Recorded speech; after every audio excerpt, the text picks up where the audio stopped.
Okay, let's go, guys. We're on page 5. We're continuing our discussion of the pasuk of Yahavta L'Reacha Kamocha. Today we're going to define this concept of Ahava, and we're going to see how to actually fulfill this particular mitzvah, although it's going to be fulfilled in way more than we could ever discuss in one class, to love other people, especially like yourself. Let's define our terms first of all. Guys, phones away, please. Come.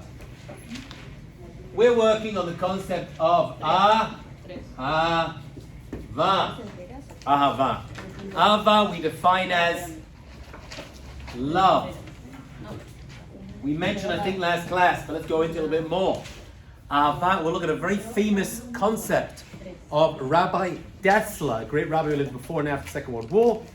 He has a lot to say on this topic and explains it in a revolutionary way. That's going to be part of our discussion today. What does the word Ahava actually mean?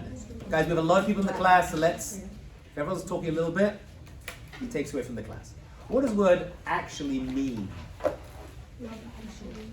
What does it actually mean? What is this love thing that we're all obsessed with? We sing about it, we watch movies about it, everybody wants to fall in love. What is it? I mean, it sounds good, and you'll watch a movie because it's got the word love in the title immediately, but what is it? And is that the love we're talking about? I once gave a class, and I said, tell me something you love. And someone said, Rabbi, I love fish. I love fish. Thursday night in my house is fish night. My wife makes me a delicious piece of salmon, puts it in the oven, and I just love fish. And I said to him, you don't love fish. And he said, what do you mean? I said, you don't love fish? He goes, yes I do. I just told you I love fish.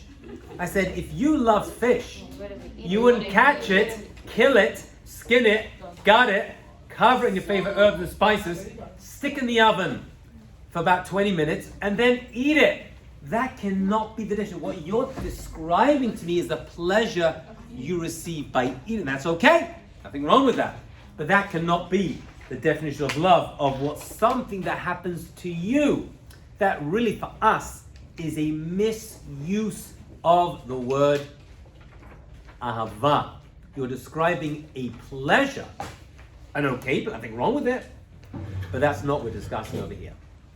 Can you, what about when you say you love your best friends? Even though it's a different love than, I hope you don't kill your best friend and eat them. Yeah, I hope it is a different love. If you do love your friends like that, you don't need enemies. Can there be different levels of love? Absolutely there can. There should be. Absolutely should be. I hope you don't love everyone the same. You can't love cooked fish, then you're loving it after. What you're really saying is you love yourself. Okay. That's what you're really saying. Yeah. Are we talking about love as a feeling towards another individual and then seeing part of yourself in them, and that's how you love them? Okay, you're kind of jumping right to the end. That's the Yahavta L'Reacha Kamocha, right? Like you love yourself. You're going to have to see yourself in them, absolutely. But just the concept of love itself, just the word itself. Remember, every Hebrew word we discussed already in previous semesters, those who've been with us, always, or even these previous classes, reveals something. So what does the word ahava actually mean? What does the word hav? Hav in Hebrew means, if I say havli, what am I saying? I have. What does the word ahava actually mean? It means to give. Hav means to give. So havli is I give? Oh, havli means I give. Havli, or give me. Hey bet. Hey bet. This is the shoresh over here. The shoresh, probably every seminary girl who goes to Israel knows this.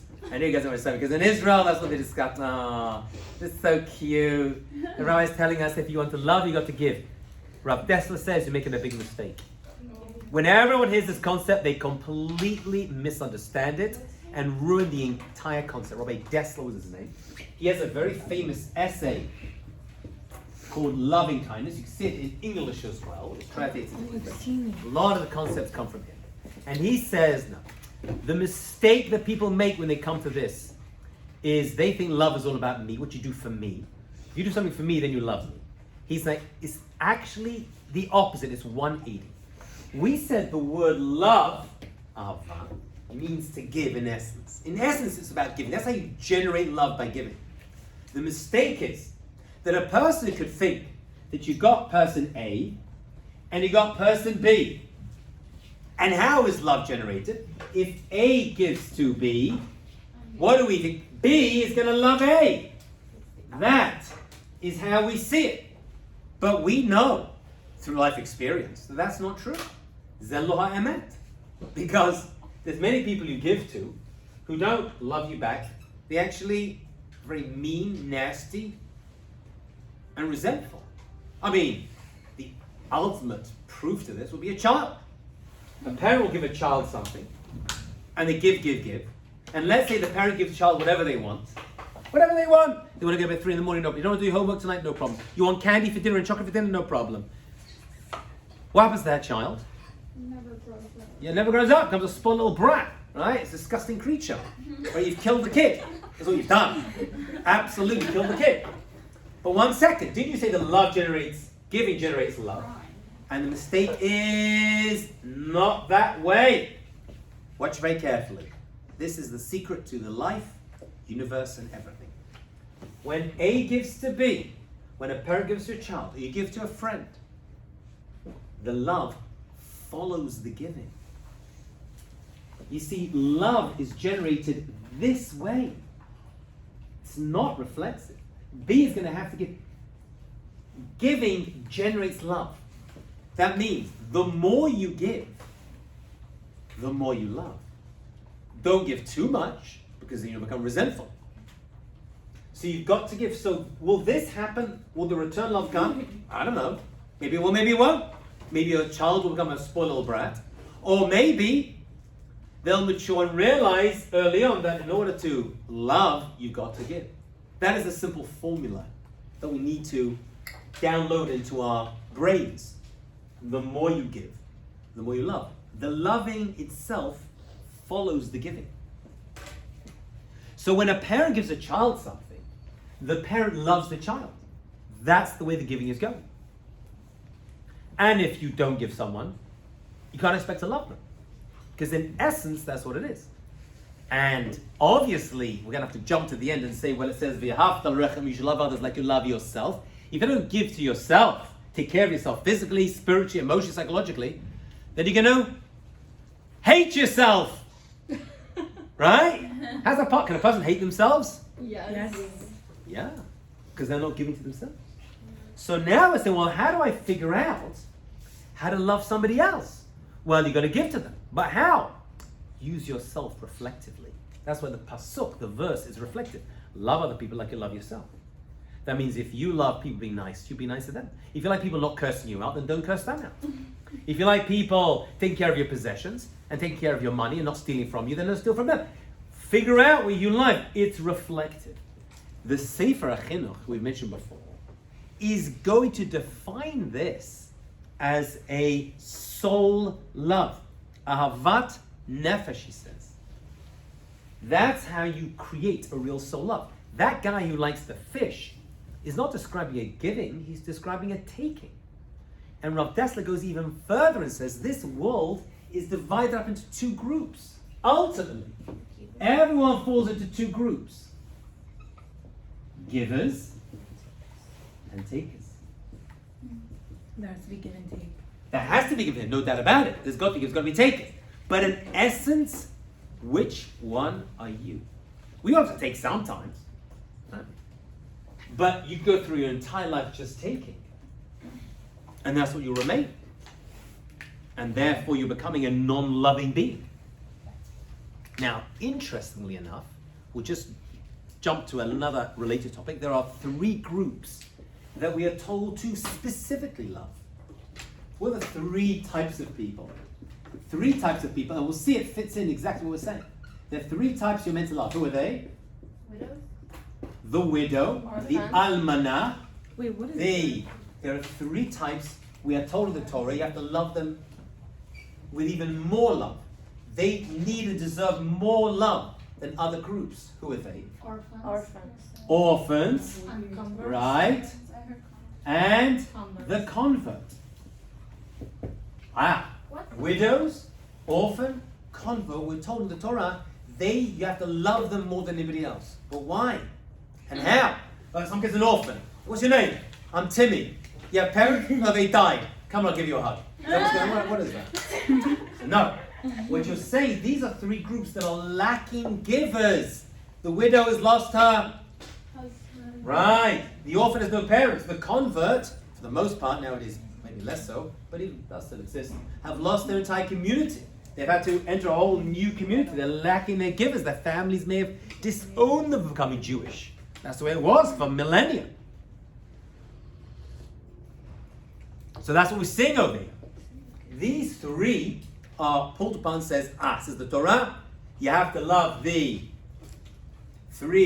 widow and the orphan and the ger because they are lacking people to give them. So there's extra love that needs to be given to them. How? Well, it depends on the person. It could be time, it could be money, it could be energy, it could be a nice remark, it could be a smile. Who knows? That's how you generate it. Okay. Says the Sefer Chinuch, so how do we do it? So he gives actual examples. Well, these are just examples, but there's going to be millions of examples. He says the elements included, because this is a mitzvah in the Torah. So how do you do it? Treat other people, you want to be treated yourself. Protect other people's property, their things. If someone loses something, you're going to return it to them. Right? If you know someone's about to steal from someone else, you're going to be like, not my problem. It is your problem if you're able to do something about it. Preventing them from being harmed. Speaking only well of other people. We have to lashon hara. It comes from v'ahavta l'reacha kamocha. Respecting other people. Don't glorify yourself at their expense. Yeah?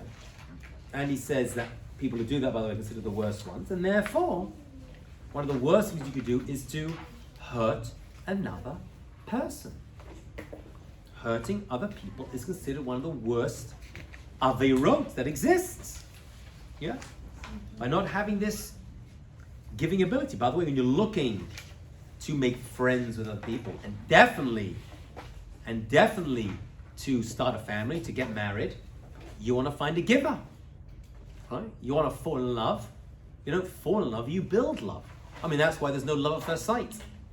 There can't be. There's been no gift. There's lust at first sight.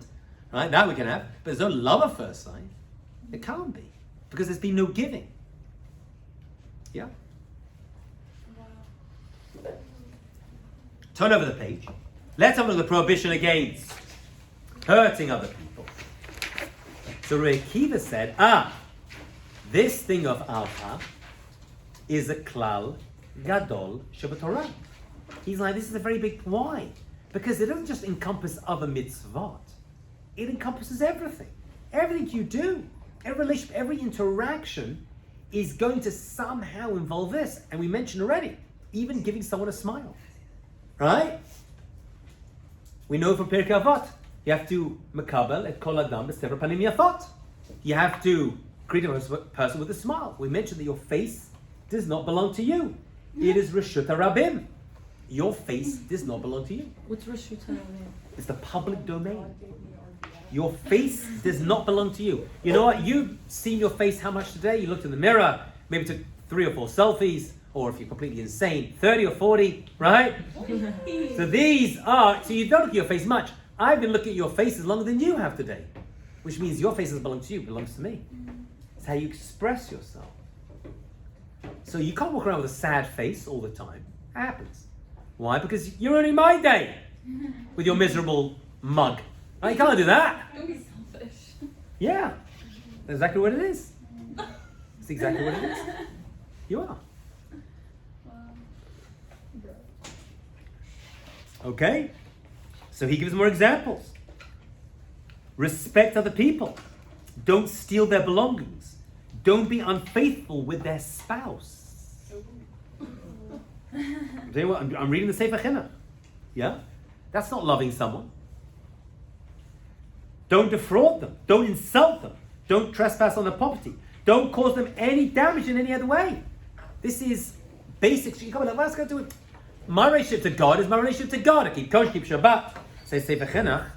No, it doesn't work that way. Doesn't work that way. And he gives the example. So I'm just recovering from a cold. Excuse me. And he says like this. He says, imagine yourself.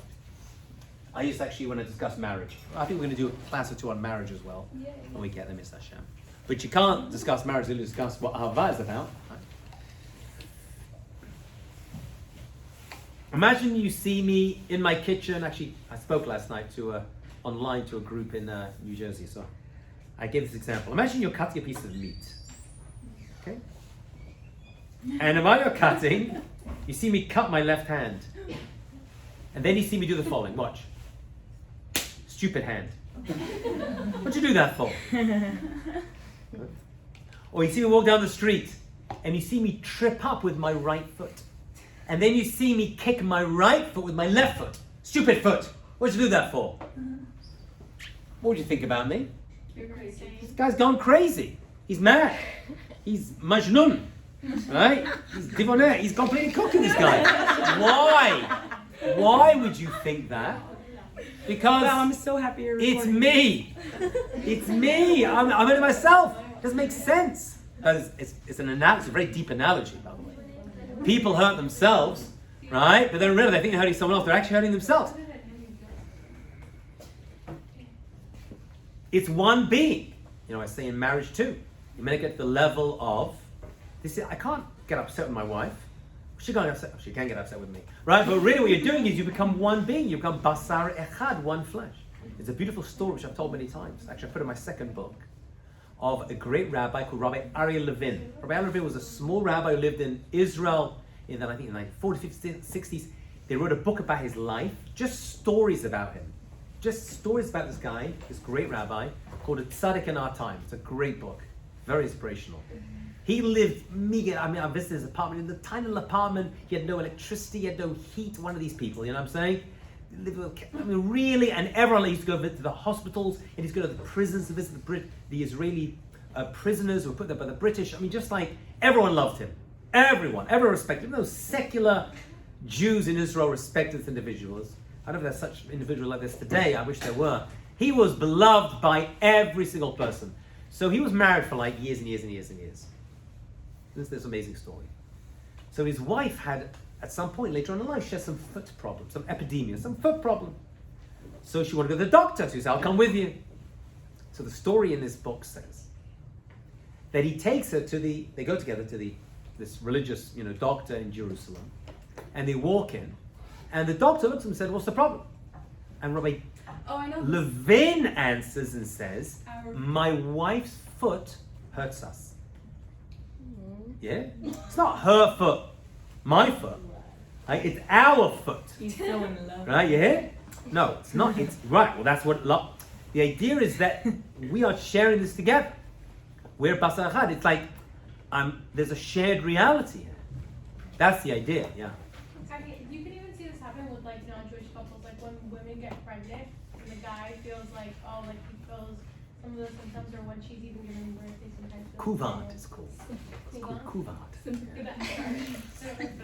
That's right. A person feels it, yeah. Yeah. Well, I also felt contractions. I mean, I felt my wife was crushing my hand. I felt that. That's okay. So how can I hurt another person? I'm really hurting myself. That's the idea over here. That's what the Sefer Chinuch is saying. That's a level of love. Turn over to page 7. And that's why, if you remember, Hillel said, remember that one thing he said last class? Hillel said that which to the convert who had come to him, who wanted to teach the entire Torah standing on one foot. He said, what other people hate, don't do it to them. So you have two flip sides here. If you know people hate it, don't do it to them. If you know they love it, do it to them. That's basically it. Says one of the Maharsha, one of the commentaries at the back of the Gemara. You can ask why Hillel altered the mitzvah by phrasing it in the negative. The Torah is love other people like you love yourself. He said, what other people hate, what you hate, don't do to other people. He says, I'll tell you why Hillel flipped this. Why did he flip this? Although really they kind of mean the same thing. He says that the mitzvah itself is a type of prohibition, just like other mitzvahs. He says, don't take revenge. Don't bear a grudge. Love other people like you love yourself. Is not an imperative to bestow an equal amount of goodness on other people, right? He's saying, something very important. Hillel was telling us that love is not infinite. There's different amount of love, different people, right? Our kids get more love from us than we give to distant family, and then to other. There's like concentric circles. Yeah, you can't be the same for everyone.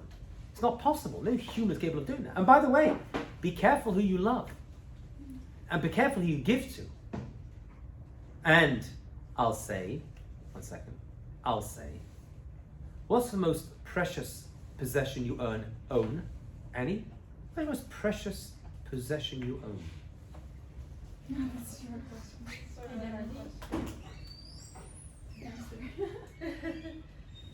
What would you say? Your time. Your time? Yeah. And something even more. Yourself! You! Your body, that's the most precious thing you own. Yeah. So be careful who you give yourself to, because if you give yourself to somebody else, whether you like it or not, you're going to fall in love with them. Isn't that crazy? I'll say it again. The most precious possession you own is yourself. Right? You'll give up. We will all give up most of our material possessions just to take care of ourselves, especially our life. But the most is yourself, your body. So if you give yourself to somebody else, whether you like it or not, you're becoming in love with them, because that's where the giving is going. You hear? So you've got to be careful who you give to. Can't give to everyone all the time. So he's like, you know what? I can tell you love other people like I love yourself, but you may misunderstand. I think you've got to give to everyone everything. Be careful. And there's a limit. But is that with There's a everyone? limit. Is that with everyone? Is what with everyone? Is that true for everyone? That if you give up, if you like share things with people, like You love them, yeah, 1,000%. That we're defining what love is, okay, right? That's why you see people who will organize things. They may get stressed out and harder. But, I mean, I'll give you an example. We're teaching at a university over here. I find that people, from my experience of seeing people before, during, and after, people get the most out of college, university, for example, are the ones who give the most. The more you give, it may be stressful, annoying, but the more you give towards it, the more you get out of it. Give towards your fellow students. The more concerned you have other people, and you're helping other individuals, whether they're going through crisis. They get the most out of it, right? Doesn't mean that they're the most happy all the time, because it's stressful. But the more you give to something, right, the people I find who say, I don't enjoy the college experience or the organization, the synagogue, are people who just take. Taking doesn't generate love. Giving does. They're out for themselves only. That's not going to generate love. That's not going to generate love. Love, we said, is generated by the giving. There. But what if you, so if you do give, because like what if you give to a person who's considered like a taker because you want to help them? Yeah, that's But it. then you said be careful if you give it Don't to them. be careful. What if you can help them? Everyone's got to get right. So you've got to be careful, because maybe you're giving too much of yourself. And maybe that's why the morning after, right, people get emotional, yeah? Right? And they're like, hey, I'm out of here. Right? Because one's a giver, one's a taker. Can you do crazy? I'm talking to adults. That's what we're talking about. You've given of yourself, and that person just took. So for that person who just took, there's less emotion, there's less love involved. Doesn't mean you'll fall in love and that's the end of it, but there's a part of you. It's not like a whole, there's different pieces. right. That's like a thing I've heard from many people. Like the next morning, they're like crying. It shows they're giving. It shows that they gave and it wasn't reciprocated. Absolutely. Absolutely. Yeah? So Rabbi, one question. Yeah. If you don't like someone or have a bad relationship with someone, Yeah. but you want to get out of it, you Run! no, I mean, giving them. No, dating for another 2 years, maybe we'll turn around. It never does. They don't change. Never does. No, but I got an email. I get a lot of emails, WhatsApp, tons. Some girl wrote to me. Some guy wrote to me, and he writes to me. No, just people, need advice, need help. He writes to me and he says, dated this girl for 2.5 because he's in his mid-30s, and she's in her early 30s, and we're dating 2.5 years, and we still can't seem to figure it out. Oh, why crazy? 2.5 years in your 30s? This is the lack of people who don't even know themselves. Madness, crazy. In your mid 30s, it's still like 2.5 years in, and well, I'm not sure if I can fall in love. Man, absolutely madness. Crazy. Really, it's absolutely selfish behavior on so many levels. Don't get me started. Okay, I'll get started. It's a big problem. I once sat with a couple. Respond to someone like that? I once said to a. That's not a question. I once sat with this couple many years ago. Remember this. Listen to this. Okay, you want to be really shocked? Yes. This is the story. I don't tell the story too often. Check this out. I was with this couple many years ago. They sat with me. They'd met at university, and they're now both in law school. She was at Cordoza, he was at Ford. I don't remember what it was. And they sat with me. Actually, I think I put this story in my book as well. I think so. And they sat with me, and they'd been dating for 2-3 years. And she said, just regular Jewish kids. And they were sitting with me. They were discussing. I said, "What's the problem?" She goes, "Rabbi, I want to get married."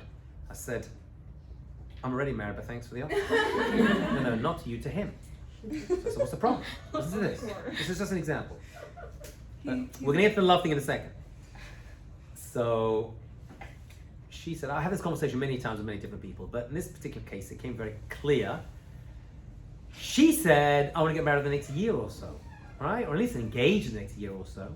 He's like, wait a minute, I'm 24, whatever it was. He's in law school, is he 23, 24? I'm not getting married till I'm 30. Got a problem, right? Wow. Got a problem. We got a challenge. She's looking mid-20s. He's not in the zone till he's 30, which for most people nowadays, this happened like 10 years ago. It's probably like mid-30s at this point, you know what I'm saying? To our non-religious people, you know, they got to get married because they want to be intimate with each other and they can't until they get married. So they're stuck, right? But this couple, whatever it was, you know. So we were discussing backwards and forwards, you know. Some people say, compromise. Well, how do you compromise? He doesn't want to get married till he's 30, till he's paid off all his debts and started making money, and she wants to. So I said to them both, from a scale of 1 to 10, if you were to break up right now, how upset would you be? You know, you're going to be shocked at this. I always get a gasp, more from women than men, interestingly, when I tell this story. How upset would you be? So she said, she got very upset, very emotional. If we broke up right now after another 3-4 years of dating, she starts crying, mascara, snot bumble, the whole thing. You know, she's like, oh. She goes, 10 out of 10. I turned around to him, I said, how upset would you be if we broke up right now? He goes, oh no, 6 out of 10. Oh, so you Wait, didn't they're feel the together same way. right now? Like, Yeah, I'm sitting in front of them. I interviewed them separately. They're in a relationship the last 3 years. Can't have a conversation with them. Sit in front of me. Now you heard that. You're like, oh, terrible, what a terrible person. He's not a terrible person. He's telling the truth. He's being honest. But what am I, based upon what we discussed today already, what do I know? that she gives more. That she has devoted more of herself into the relationship. He still loved her. Yeah. Didn't hate her. But just 6 out of 10. Because he has given less a relationship, which he had, compared to her. She'd invested a lot more into this relationship. And that's how they ended up in this place in the first place. What do you say to a couple like that? What do you do? What's the next step? They broke up. First of all, you don't tell people what to do. Right? If it worked, I'll tell a lot of people what to do, and it doesn't work, right? Yeah. You explain to people the consequences of their decisions. If you don't do this now, it's probably going to end up over here. And I told them 4 years that if you don't make a decision, basically I wasn't speaking to him. He was fine. He had what is called in the business a quasi-wife, a little bit of a wife. Enough that they're having a good time together, but no responsibility, no acharayut, no responsibility. So he's doing great. So I spoke to her, I said to her, are you a gambling woman? She was like, no. I said, you can stay with him for another 4 or 5 years, maybe he'll turn around and maybe he won't. Who knows? I can't tell you what's going to happen in the future. I'm not a psychic. I'm not a medium. I don't know what the future holds. I'm not a fortune teller. But if you don't, this is what's going to happen. So you got to think about it. You're taking a big chance. Ended up, they broke up, and they got back together again. You know what happens. You miss each other. You remember the good things. They break up, back together, in, out, shake it all about. And eventually they did break up. She found someone, got married pretty quickly afterwards, actually. Oh yeah. Wow, Yeah. really? And last thing I heard, he was living with his girlfriend. So, I mean, that changed. I've not seen him in a number of years. I bring that as an example to show how, yeah. I was gonna say, like, isn't it important to like not give like a part of yourself to that person, but also give also some of that to yourself. 1000%, exactly what I'm saying. By the way, Rashi understands this mitzvah of love a bit like you love yourself, to have good self-esteem. Because if you hate yourself, you're going to hate everybody else. If you don't love yourself, what do I say about these, these terrible people who hurt other people, What's that documentary I just watched, which blew my mind? About that Israeli dude? Oh yeah, Tinder. God. Oh my God. Wait, Shilul Hashem. Wait, Doesn't get worse, Leo. Wait, what is it Worse. Hilul Hashem. What is it called? It's called Tinder. Okay, don't watch it now. No, I just want to write it Israeli. down. Keep a religious home. You just write Tinder and Netflix. Oh my God. By the way, classic person. He's a sociopath. He's a sociopath. Stealing from women, treating them terrible. Never mind the Chil Hashem factor, which is massive. Just treating other people like that. Wow. Yeah. I want to watch it again, by the way. What's it called? Watch it in your own time. I don't watch it. I have limited time. Why am I saying? So, you'll watch it after class, not now. Do not. But no, the truth is that if you hate yourself, you don't treat yourself with respect, you're not going to treat anybody else with respect. There's just no way. There is no way. People, it's a lack of self-respect. It starts that way. Yeah.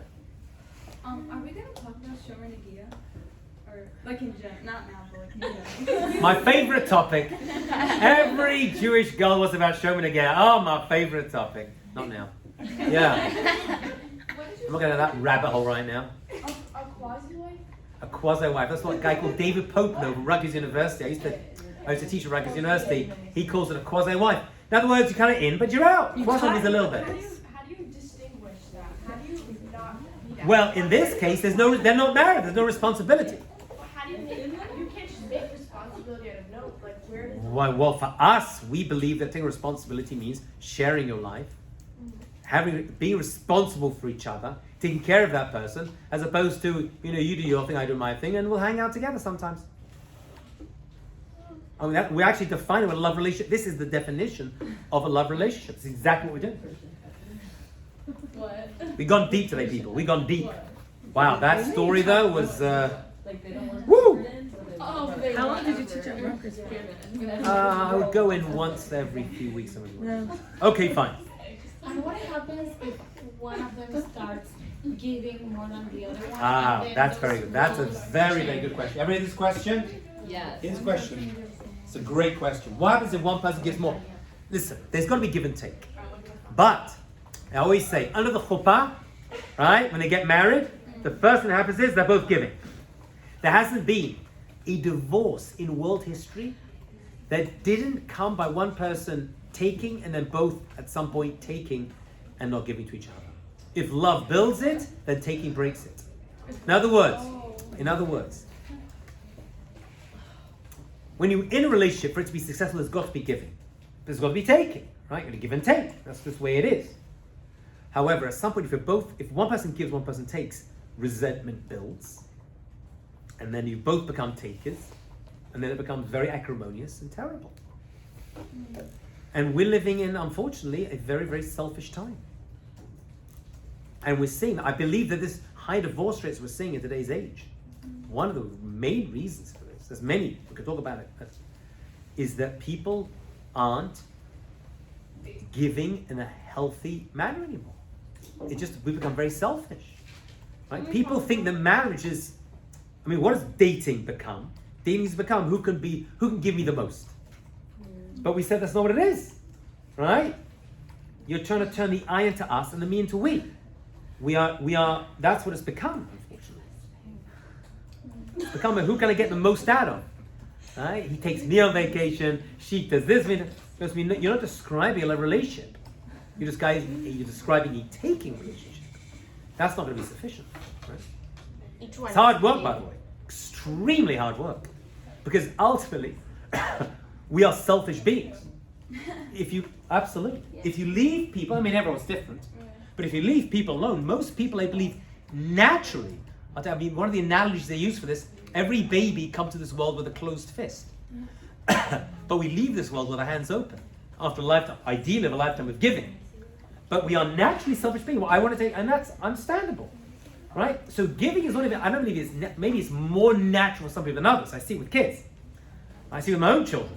You know, I have 5 kids, Baruch Hashem. You see some naturally give more than others. It's just, God makes everyone different. But it doesn't take away from the formula itself.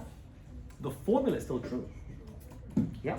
So, Rabbi, in a relationship, each one needs to give equally. Even has to give, but what's being said over here is that you can't just give, they have to take sometimes. It has to be taken. But if there's too much giving on one side and taking on the other side, it breaks apart, it doesn't survive. It can't survive, it's impossible. What was the significance of what was the significance of what you were saying with when we're born, So they say that's the metaphor. You come to this world with your hands closed, i.e. we're takers, right? But we leave this world with our hands open. That's one of the analogies they give. Yeah.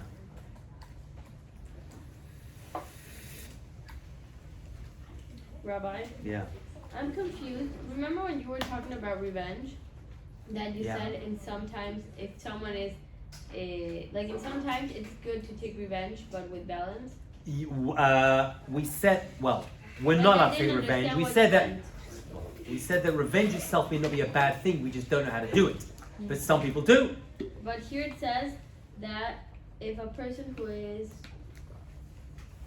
Where are you reading? evil, an evil person, it's a mitzvah to hate that person. Right. So now we're talking about hatred. Fine. So now one second. Like a man. Does this mean there are people that we should love everyone? So if someone removes themselves from amecha, acting like your people, we have to, right? Kol Yisrael la'amecha. They don't act like your reya, then you're allowed to protect yourself. Meaning, there are some people who act in a way which is so bad towards you, so I have to love them too. No, that's called being an idiot. Just remove yourself from bad people. I mean, based upon that is you can't change other people, that we know. But just the idea of loving others, not everyone, some people who act and treat you with respect, but if someone doesn't, if someone is not like your amecha, as it says in the part, your people, your nation, they act like outsiders, then you don't have to love them. Stay away from them. Protect yourself. And maybe even hate them. Right? You're allowed to hate them though? Yeah. Doesn't mean you can kill them. But you have to. It doesn't sound, I know, suddenly you move from like, whoa, what happened Hate? there? Yeah. It's a strong word, yeah. But I It's thought set, again, we're talking about cases. We're talking about cases where, the Torah says you can't hate another person in your heart. That's where grudge comes from. That's where netira, holding a grudges. We're talking about people who want the worst for you. They want to hurt you. So we skipped a piece. Let me just do one. Let me just one missing piece of it. Okay? And it's a famous case. It's a famous case. You are expected to take care of yourself. Yeah? Yeah. Love is for everyone all the time. You're expected to take care of yourself. As we say in Hebrew, chayecha kodmin. Chayecha kodmin. Your life comes first. The famous case from the Gemara is 2 people are walking through a desert. One of them has a bottle of water. The other one doesn't. We discussed this last semester. Did we discuss this? No. 2 people are in a desert, dying of thirst. One has a bottle of water. Is the person expected to give that person his bottle of water, so that person survives and you die? No. Or you split it, which means you'll both die, but you'll live a little bit longer. Or you pour out the water, you both die. Right? You have a choice. What's the halacha in that case? You have to drink. Rabbi Akiva is the one who taught us the halacha in that case. Rabbi Akiva is the one who taught us the halacha in that case. What would you think? Yeah. You have to drink it for yourself because you're not supposed to put your life in danger for other people. Your life takes precedence. Yeah? You're meant to drink the water yourself. If you give that person the water and they survive, by the way, there's been many cases in history. During the Holocaust we saw this. Save yourself over somebody else. Not so simple. Right? This is easier said than done. Right? It's tough. So you drink it? You have to drink it. It's your water and you must drink it. What if you want to give it to that? You're not allowed to. that would be committing suicide, Oh my which you're not allowed to do. Even like a mother or father to a It gets, I child. know, it gets difficult with children. I'm telling you what the halacha is. Like you would do that for your kids. Yeah, I would. Yeah. Well, hold on a second. As a kid, and what they've been doing that day. Sometimes I could kill them, believe me. I'm only kidding. It's a joke. Everybody relax. It's on camera. What does that have to do with hate? Yes. Uh-oh. It doesn't. It was the idea of how do we define love itself. Are there people who don't act towards you in a certain way? Do you have to love everyone? The answer is no. Some people want to hurt you. So you can proactively go and get them. And you're supposed to hate those people? So really act, I mean that's a level. I'm Right. saying that's a real. But But yeah, what does that mean, hate? You're not gonna love them, you're not gonna give towards them. You're gonna protect yourself. Yeah. Yeah.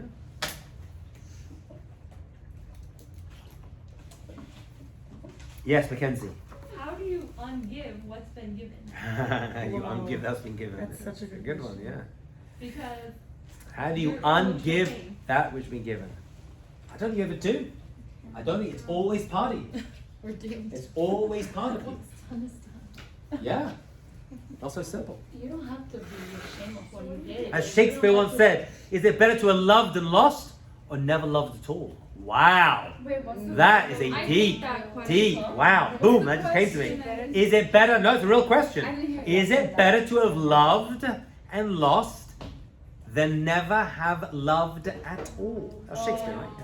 How do you can't Leo, why? Why? Because first off, it's a growth experience. It's a growth experience, yeah. You're a different person when you're learning more, and then if you have never loved, then you've never experienced those. Even if you lost. Even, yeah, absolutely. But the love can also cause a lot of damage. Yes, you can grow from that damage. You It's could. not the same for everyone. Some people become broken vessels. Someone who's loved Some Former people shadows no of longer knows themselves. what it's like Not so simple. Annie? You can also like understand what's healthy and what's not. Yeah, but you have to get there through. It's like saying, you know what? I'm going to figure out how to take care of myself by stabbing myself in the leg with a fork. You know, I'm not being facetious. I'm being honest, right? In other words, do I have to go through difficult circumstances? You know what? You can learn from other people on what to do. I don't need to become a chain smoker to know that smoking is bad for me. I can learn from other people and see that's what I should not do without even doing it myself. So people are looking for these experiences. If you end up with such an experience, then fine. We don't go into it looking to lose. That's insanity. That's just crazy. I want to go through because I want to go through that difficult circumstance. No, I don't. I'd rather just have all the good stuff. I'm talking personally. If you want to go torture yourselves, get involved, bad relationships, bad jobs, to learn stuff about yourself, go right ahead. I don't want that. I ain't interested. Yeah. It depends. If you know you're gonna lose a lot before it starts, then you shouldn't like go in. Yeah. But once you know it, the question is. Then ready, exactly. After the fact, you should be able to learn something from it. Yeah. But isn't it selfish if you've never loved? Because then you're never. Isn't it selfish if you never loved? Isn't it selfish if you? One second, let me just download that. Because Isn't you've it never selfish if you've never loved? Well, if you've never loved anything, there's a problem, right? Yeah. There's a problem. That means you've never given. Exactly. Deal with extremely selfish, border personality disorder, which is really bad. Yikes. Really, really bad. That means you're just thinking about yourself and no one else. Yeah. But you're only But that's the worst one, by the way. At least people who are bipolar, there's medication, you can work on it. But people have, BPD, this personality disorder, where it's borderline personality, they don't realize, right? They're narcissists. It's one of the worst things when it comes to dealing with couples. I see people, right? One of them narcissists, they play games with each other. Terrible stuff. Terrible. It's all about self. Wait. The punishment for hurting others, loss of the world to come? Yeah. Huh? Yeah. Hurting other people, not acting out your love, hurting other people, you give up your chelik l'olam haba, it says. One of the worst things. You lose your chelik in olam What if haba. you don't hurt them? What's chayla? No. But you're proactively now. Okay. But if Good you're portion. afraid of them, Once we hand up over here, 1 second, I'll come to you 1 second. I'm so sorry, yeah? Shayla. So here's the thing, like in young people are always told to like apologize to everyone because of something they may have done wrong that hurt them, which Yeah. is like, which goes to with your point. But what if you don't think or know that you've hurt them? Okay. so you don't know, you don't know. It's like anything in life. That's why we do general teshuvah. But people are expected, the onus goes on the person who's been hurt. And the Rambam says, I think we mentioned last class, you're meant to go up to someone and says, why'd you do that to me? You upset me. You should say that to them. It's your obligation. And by the way, you should try to forgive. And if you can't do it right away, try a second time and a third time. But yeah, the onus is on the person who's been hurt to tell that individual. Otherwise, they're never going to know. I'm trying to think, I've had many such experiences. Just think of one that's happened to me. Yeah, I mean, some guy once used to, people who leave long messages on your phone machine. You know those people? Like really long messages. Thank God you can speed it up now on your phone, thank God. Times 2. The greatest gift of your rabbi. Hi, Rabbi. How are you? I said, please get to the point. Alright? So once someone left me a message many years ago, and I got halfway through, it's like 9-minute message, and I deleted it. And I saw him again, like, whatever, a few months later, and he was very upset with me. Like, what's wrong? He goes, you didn't come to my son's bar mitzvah. I was like, when did you invite me to your son's bar mitzvah? He goes, I left you a message. I'm like, you left me a novel. That's what you left me on my phone. You know what I'm saying? I'm like, so why didn't you tell me earlier? You walk around upset me all these months. Why didn't you tell me? Why weren't you there? You know what I'm saying? Or why don't you stop leaving 9-hour messages on my phone? You know? Oh my god. Okay. What a civil conversation.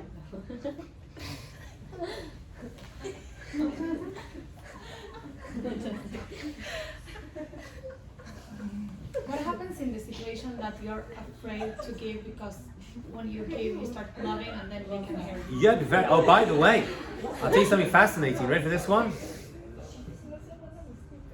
Be careful who you give to, but don't give too much too early in a relationship. I can recover this a little bit. And try not to fall in love when you get married. Why? Wait, what? You Big, told big. us Ooh. before. Terrible. Terrible. Wait, try not to fall in love until you're Yeah, married? terrible. I heard this. Terrible Why thing to would you do. marry someone? Because you're you looking don't for, love? because you didn't say you didn't love them, you said you're looking for potential in love. But let's say you don't end up getting married to them. You could find potential in love with everyone. No, you can't. You weren't in love with Anita before you married her? I don't even know her. Who the hell knows what this woman was? How long did you guys date for? What if you never A fell few in love? months. I thought I loved her, but I didn't even know what she was. Well, the love changes, but can it be like... You don't want to fall in love and become head of, I mean... You want us to get engaged without loving the person we're engaged to? Oh yeah, ideally. Oh my god. So it's just Yeah. like ready for That's divorce. doomed. Chimiki. What? That's the case. I said, I didn't say you should divorce them. I said, I know it's got, I know divorce. I'm saying that if you fall in love for me, first of all, you may not end up getting married to them. Let's say that happens. Who says?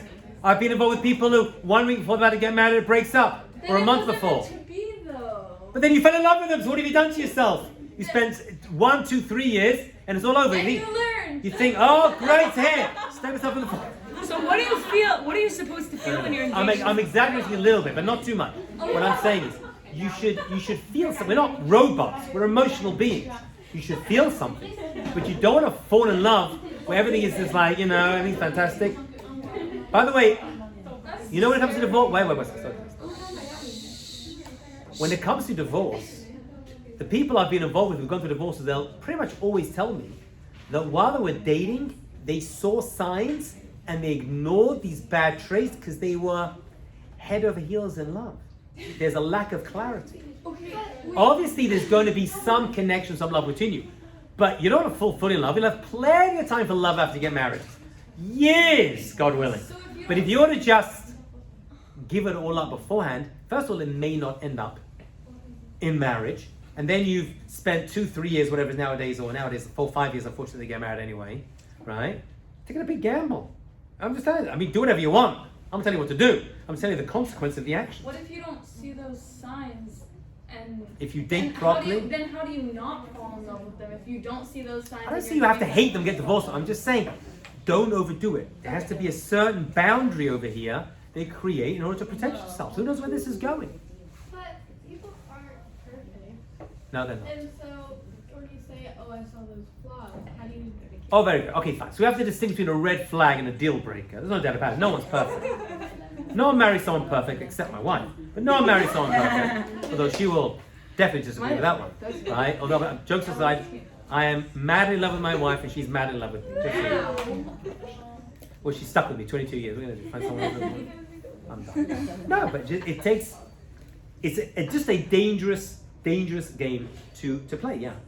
So you're saying not to fall in love before you get married because with love comes lust and the lust. No, I didn't say that. So like, no. What? Love doesn't always create lust. No, but like. No, I love many people I don't lust after. No, but I'm saying like, because if you're in love with them, if you're attracted to them, then it'll kind of push aside. If you fall in love with someone, quote unquote, too early, you're not having clarity, and it may not end up in a lifelong relationship. And now that's how you get people who date for well, you think someone dates 1-2 years?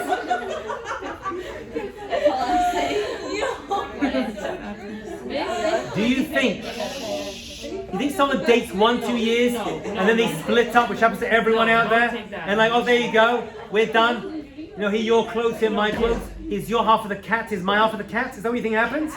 Right? Just like that's the end of it. It's a big gamble. But then again, you can do whatever you want. Having said all that, let's talk about ahava. There is a mitzvah to have ahava to all people who act like you, people who act towards you with respect. If they don't, there's no mitzvah to love them. Right? You know, after 9/11, I'll give you an example.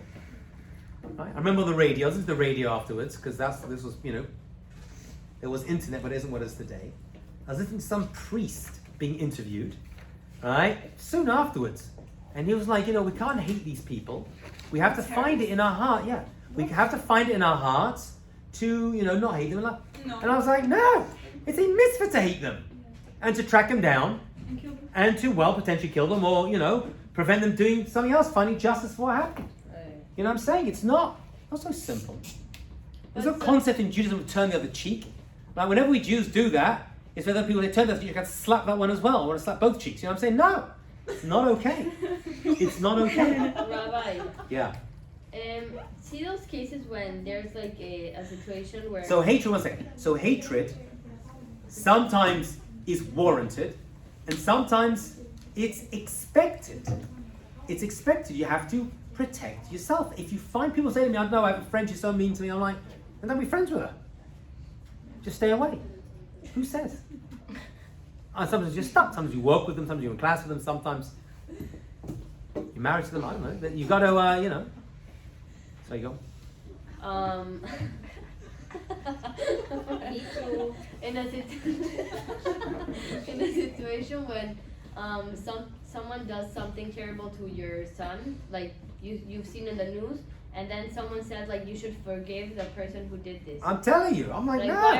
I'm crazy, I'll kill him. To your son? To a child of yours? You take justice.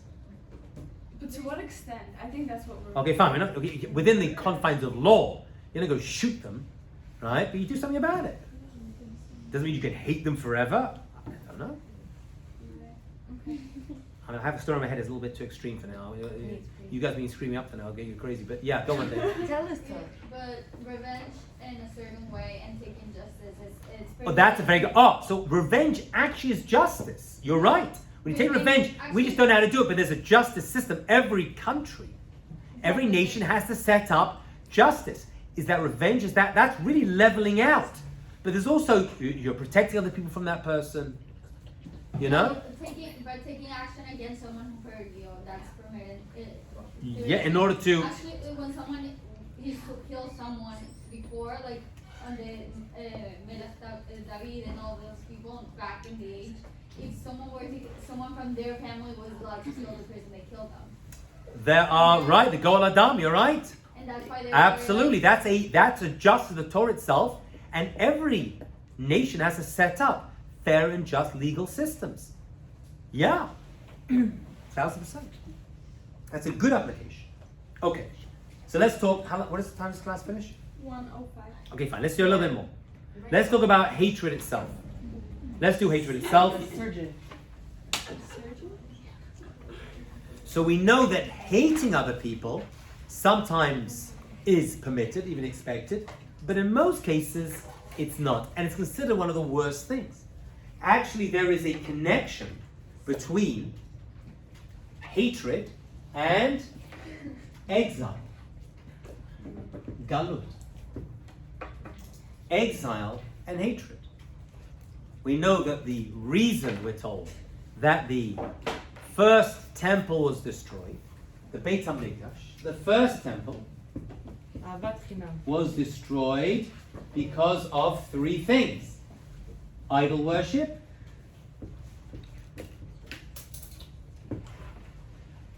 avodah zarah, shfichat damim, murder, and forbidden sexual relationships. The three cardinal sins. The three sins that a person should give their life up rather than do.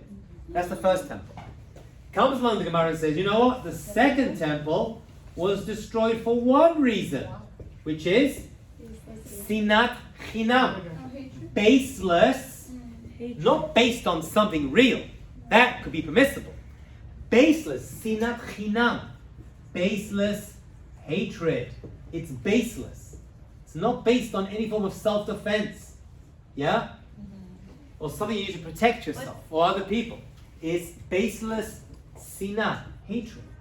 Say the rabbis, wow, if this destroyed the first temple, this destroyed the second temple, it must be that this thing, baseless hatred, murder, idol worship, Worse murder, than all of that. these two are equal. These three are equal to this one. First temple, second temple, idol worship, murder, forbidden sexual relationships. Sinat chinam is baseless hatred. Yeah? So it only took one. So we know that this thing, whatever it is so bad, where there's a lack of love and it's just hatred is filling up a person, that it's going to destroy. And what is it destroying? The temple. What does the temple's destruction mean? It means that we are going to exile. We go into galut, because Hashem himself says, you hate each other, so I'll act as though I hate you. And Hashem removes his Shekhinah from the Beit HaMikdash, from the temple and from us. Shechina's sacrifice? Hashem's Shekhinah, that's Korban. Shekhinah, God's presence, is the Shekhinah. Rabbi, can you repeat? I don't understand the relationship you did.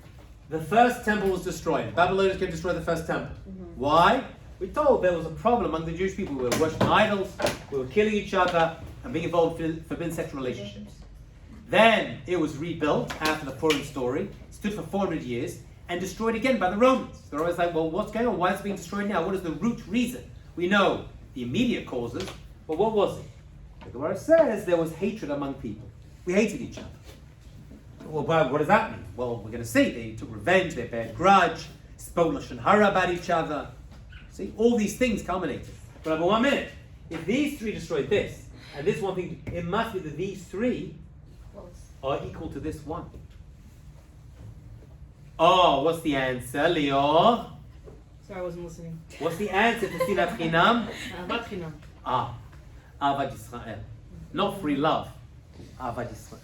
So love's going to be the answer, right? To some degree. To building the third and final temple, yeah. Interesting. That's going to be the route to rebuilding the third and final That we like temple. ourselves? What?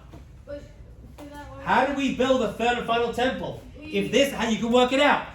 If these three are equal to this, and this destroyed, then obviously if you undo this, you get the third temple. So the third temple is going to be built when there's true Avad Yisrael. Between Jewish or the world? Well, starts with us, and then it spreads. You can't love everyone. We said it's impossible. But they can learn from us. What? How long will that take? By the way, you know what the Chavetz Chaim says? Check this out. He says the fact the third temple is not here means that there is no real love in this world. There must be, in every community, because it doesn't say how much love, even one community loves each other, could rebuild the third temple. It must be, says, that there hasn't been a community in world history, or at least since this event, where there's true love. Because if there was, the temple would be rebuilt. That's so sad. Crazy. Like, Yeah. empire. Yeah. That's what the Chofetz Chaim says. Wild concept. I have that written. Yeah. But if the first temple was destroyed for only a few hundred years, and the second temple was destroyed and it hasn't been rebuilt yet, doesn't it mean this in Ashkenaz is actually worse than the first two things? I hear you, sister. Maybe. Maybe it's worse. That hasn't been rebuilt. Not so easy to fix. I hear your diuk, your inference. Yeah. I have kind of a big question that maybe you can answer. Even all of the Orthodox and people who are religious want a Bet Mikdash Shlishi. So why is there so much hatred between people, especially in the Orthodox community? We got a problem. And division. Got a I problem. feel like the shift wasn't coming until all the Jews don't hate each other. Like until all the conflicts within. I'm saying. Yeah. We got a problem. למה זה לא I don't know. I know exactly what you're telling me. Religious Jews are obsessed with kosher, and which is important, and Shabbat. When it comes to Bein L'Chaveiro, no, you're absolutely right, Leo. You're asking, not in a good way, you're asking the question. Why is it, that's the whole proposition of this course, why is it we put so much emphasis, which we should, on Bein L'Makom, right? And Bein L'Chaveiro. If I told you that I walk into McDonald's and eat cheeseburgers regularly, you're like, this guy's not a religious Jew. But I speak Lashon Hara, like, yeah, it's just the typical Jew. Right. Why is I don't know the answer to that question. So then how do people say that Mashiach is going to come earlier than his time limit? Like, That, when is well, that's something else. That's because things may get so bad for us, it doesn't come right now, we're all in big, big trouble. Okay. Okay, we'll pick this up next class. Good job, everybody. Have a successful week. I'll see you all on Thursday, Mr. Hashem.